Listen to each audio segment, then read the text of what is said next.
ગોધરાના નવા નદીસર પાનમ કોતર પર નિર્માણ થઈ રહેલા ચેકડેમને લઈને હાલ એક મોટો વિવાદ સામે આવ્યો છે, જેમાં સ્થાનિકો અને તંત્ર વચ્ચે પરસ્પર વિરોધાભાસ જોવા મળી રહ્યો છે।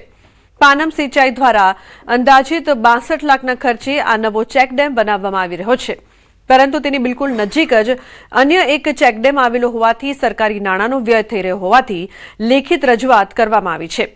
રજૂઆત કરતાની મુખ્ય આશંકા એ છે કે જો આ નવા ચેકડેમની ઊંચાઈ વધારવામાં આવશે તો ચોમાસા દરમિયાન કોતરના પાણી ઉભરાઈને સીધા ગામમાં ઘૂસી જશે, તેનાથી ભારે નુકસાન થઈ શકે છે। આ ગંભીર રજૂઆતો અને વિરોધના પગલે તંત્ર દ્વારા હાલ પૂરતી ચેકડેમની કામગીરી સ્થગિત કરી દેવામાં આવી છે। જોકે આ સમગ્ર મામલે પાનમ સિંચાઈ વિભાગના અધિકારીઓ મીડિયા અને કેમેરા સામે કંઈ પણ બોલવાનું સ્પષ્ટપણે ટાળી રહ્યા છે, જેણે આ વિવાદને વધુ હવા આપી છે। મારી રજૂઆત એ હતી કે મને જાણવા મળ્યું હતું કે આ જગ્યા પર ચેકડેમ બને છે, તો હું ત્યાં સ્થળ પર ગયો હતો। મેં જોયું તો ઓલરેડી એક ચેકડેમ હતો, ત્યાં પાણી બી ભરેલું જ હતું, ત્યાં ડેમને કોઈ જ પ્રોબ્લેમ થયેલો નહોતો અને એ જ જગ્યા પર 63 લાખ રૂપિયાનો બીજો ચેકડેમ બનાવવામાં આવી રહ્યો હતો અને કામ ચાલુ હતું। તો મેં અરજી કરી હતી કલેક્ટર સાહેબને અને પાનમ સિંચાઈની અંદર કે જે જગ્યા પર જે ડેમ બનાવવાની જરૂર છે ત્યાં બનાવો, યોગ્ય જગ્યા પર, તો સરકારની ખોટા પૈસા વપરાય નહીં અને એ સારી જગ્યા પર કામ લાગે। અંદર પાણી પૂરની સમસ્યાઓ વધે અને જો એ ચેકડેમ જો જૂના ચેકડેમથી 1 ફૂટ જો ચેકડેમ ઊંચો કરવામાં આવે તો એનાથી ફાયદો કંઈ થવાનો નથી। એટલે આ તો સીધે સીધું એવું સાબિત થાય છે કે 63 લાખના નાણાં એ જે પાણી છે એ પાણીમાં જ જવાના છે। એટલે અમારી નમ્ર અરજ છે કે સરકારશ્રીના નાણાંનો આ રીતે વ્યય ના થાય અને આ જ નાણાં જો સારી જગ્યાએ વપરાય તો કદાચ સારા કામ થઈ શકે। તો બીજી તરફ ગામના સરપંચ સહિત અને કેટલાક ખેડૂતો આ નવા ચેકડેમના સમર્થનમાં મજબૂત દલીલો કરી રહ્યા છે। તેમનું કહેવું છે કે વર્ષ 2018માં જ હયાત જૂનો ચેકડેમ ક્ષતિગ્રસ્ત હોવાનો સત્તાવાર રિપોર્ટ આવ્યો હતો, જેના આધારે જ તંત્ર દ્વારા અહીં નવો ચેકડેમ બનાવવાનો યોગ્ય નિર્ણય લેવાયો છે। જો આ નવો ચેકડેમ તૈયાર થશે તો વિસ્તારના ભૂગર્ભ જળસ્તર ઊંચા આવશે અને ચોક્કસપણે સિંચાઈ સુવિધામાં મોટો વધારો થતાં ખેડૂતોને લાંબા ગાળે મોટો ફાયદો થશે। હાલમાં જ્યારે કામગીરી અટકી પડી છે ત્યારે સરકારી તંત્ર ખેડૂતોના વ્યાપક હિતને ધ્યાનમાં રાખીને આગળ વધશે કે પછી રજૂઆત કરતાની ગામ ડૂબવાની ભીતિને સ્વીકારશે તે જોવું રહ્યું। આ કથિત વિવાદ વચ્ચે નવો ચેકડેમ આખરે આકાર લેશે કે યોજના પડતી મુકાશે તેના અંતિમ નિર્ણય પર જ હવે સમગ્ર પંથકની મીટ મંડાયેલી છે। ડેમ છે લીકેજમાં છે, એ ડેમમાં પાણી રહેતું ને નવો ડેમ બને છે એમાં 200 ખેડૂતને લાભ મળે એવો છે। લોકો એની પર વિરોધ કરે છે, કઈ નહીં બનાવવા દેવો એમ પૈસા ખાવા માટે અરજીઓ ખોટી કર્યા કરે। આ જયારે જે કરવાનું હતું તો કોઈ કશું કરતા નહીં, આ ખેડૂતોને લાભ મળે છે ત્યારે લોકો કરવા નહીં દેતા। નોર ચેકડેમ તો લીકેજમાં છે, પાણી રહેતું જ નહીં, બરાબર આવે તારે જ રહેશે, પછી બંધ થાય એટલે નીકળી જાય છે। એટલે નવો ચેકડેમ બને તો આજુબાજુ વાળા ખેડૂતોને ફાયદો છે। 200 થી 250 300 વીઘા બાજરી થાય એવી છે। અત્યારે બાજરી થાય પણ છેલ્લા પાણી માટે બાજરી હુકાય છે, કારણ કે પાણી ચેકડેમમાં રહેતું નહીં।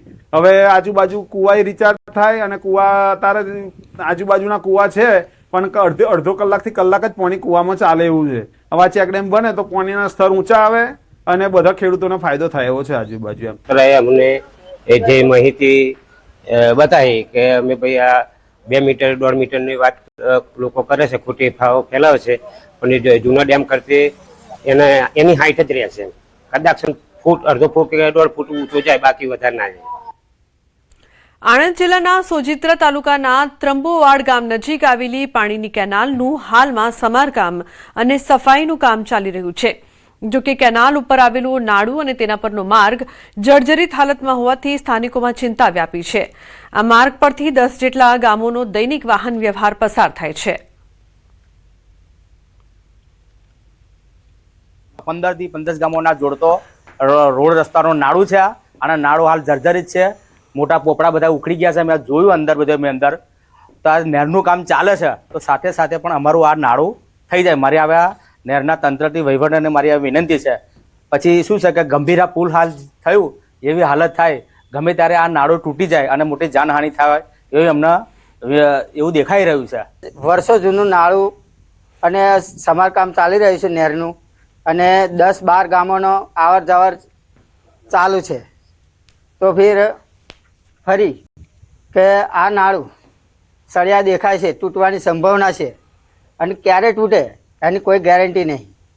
અને અત્યારે નહેરનું કામ સમારકામ ચાલુ છે, તો આ નાળું નવું બંધાય એ અમારી અપેક્ષા છે. સ્થાનિકોના જણાવ્યા મુજબ નાળાના નીચેના ભાગમાંથી સિમેન્ટના પોપડા ઉખડી રહ્યા છે અને લોખંડના સળિયા પણ દેખાઈ રહ્યા છે.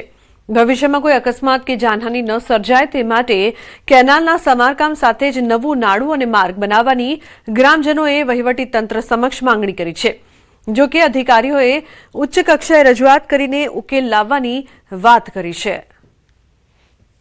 એ નારું સોજીત્રા ત્રંબો રોડને ક્રોસ કરે છે. ખંભાત શાખા જે ખરી એમાંથી ક્રોસ થાય છે અને અમારા ધ્યાનમાં જે દિવસે આવ્યું ત્યારથી આપણે એના સીડીઓમાં ડિઝાઇન કરવા માટે પ્રૂફ ચેકિંગ માટે મોકલ્યું છે. સરકારશ્રીમાંથી વહીવટી મંજૂરી મેળવી લીધેલી છે. આગામી સમયમાં તાંત્રિક મંજૂરી મળેથી કામગીરી હાથ ધરવાનું આયોજન કરેલું છે.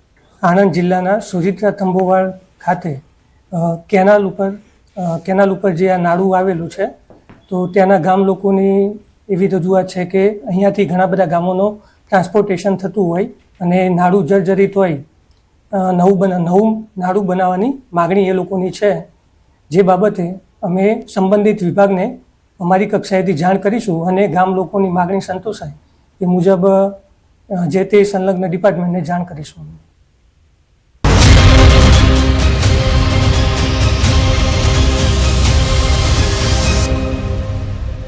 અરવલ્લી, મહીસાગર, દાહોદ સહિતના જિલ્લાઓમાં મેઘરાજાની ધમાકેદાર એન્ટ્રી, વાતાવરણમાં એકાએક ઠંડક પ્રસરી. આકાશમાં અત્યાર સુધી આગના ગોળાનો વરસાદ થઈ રહ્યો હતો. તેની બદલે સવારથી જ ઋતુએ એક ઝાટકે એવી પલટી મારી કે આગ ઓગતી ગરમીને બદલે આકાશમાંથી રાહતરૂપી વરસાદ થવા લાગ્યો. આગાહી મુજબ વહેલી સવારથી જ મધ્ય ગુજરાતનું વાતાવરણ બદલાયું અને સવારથી જ ફૂલ ફોર્મમાં રહેતા સુરજદાદા વાદળોની વચ્ચે ઢંકાઈ ગયા અને મેઘરાજા મેદાને ઉતર્યા અને બાકાજીકી બોલાવવાનું શરૂ કર્યું. અરવલ્લીના મોડાસા, શામળાજી, વાંસેરા કંપા, ઇસરોલ, જીવણપુર સહિતના શહેરો અને ગામડાઓમાં વહેલી સવારે જ વાતાવરણ પલટાયું અને વરસાદ પડવાનું શરૂ થયું. ધીમી ધારે વરસાદ પડતા કાળઝાળ ગરમીથી ધગધગી ધરતી ઠંડી બોર થઈ ગઈ, રોડ ભીના થઈ ગયા, વાતાવરણમાં ઠંડક પ્રસરતા લોકોને ગરમીથી રાહત મળી. આ તરફ અરવલ્લીના માલપુરમાં પણ ધોધમાર વરસાદ પડ્યો. વહેલી સવારથી કાલાડીબાંગ વાદળોથી આકાશ ઘેરાયું, વરસાદ તૂટી પડ્યો. ઉપરાંત ભિલોડાના સુનોક, જીતપુર પંથકમાં પણ સારો એવો વરસાદ નોંધાયો. છેલ્લા કેટલાક દિવસોથી ઉત્તર ગુજરાતના વિસ્તારોમાં પારો સતત ઊંચો રહેતો અને લોકો અસહ્ય ઉકળાટથી તોબા પોકારી ઉઠ્યા. ત્યારે અચાનક આવેલા કમોસમી વરસાદને કારણે તાપમાનમાં મોટો ઘટાડો નોંધાયો છે. ધોધમાર વરસાદને પગલે વાતાવરણમાં વ્યાપી ગયેલી ઠંડકના કારણે સ્થાનિક રહીશોને ગરમીથી બહુ મોટી રાહત મળી છે. આ બાજુ પંચમહાલમાં ગરમી વચ્ચે વરસાદની પધરામણી થઈ. કાળઝાળ ગરમી અને સુસવાટા મારતા પવન વચ્ચે મોરવા હડપના મોરા પંથકમાં મેઘરાજાનું આગમન થયું. ધીમી ધારે અમી છાંટણા થયા, જેથી રોડ ભીના થઈ ગયા. વરસાદ શરૂ થતાં જ ચોમાસાની ઋતુ માટેની ફોરમ મહેકી ઉઠી. ગરમીનો પારો ગગડી જતા વાતાવરણમાં ઠંડક પ્રસરી. આ દ્રશ્યો દાહોદના છે. પ્રી મોન્સૂન એક્ટિવિટીના ભાગરૂપે અહીં પણ મેઘરાજાનું આગમન થયું હતું. દાહોદ, સંજેલી સહિતના વિસ્તારોમાં લોકોની સવાર પડતા જ તેમનું શહેર વરસાદી પાણીથી ભીંજાયું. અહીં સુરજદાદાની બદલે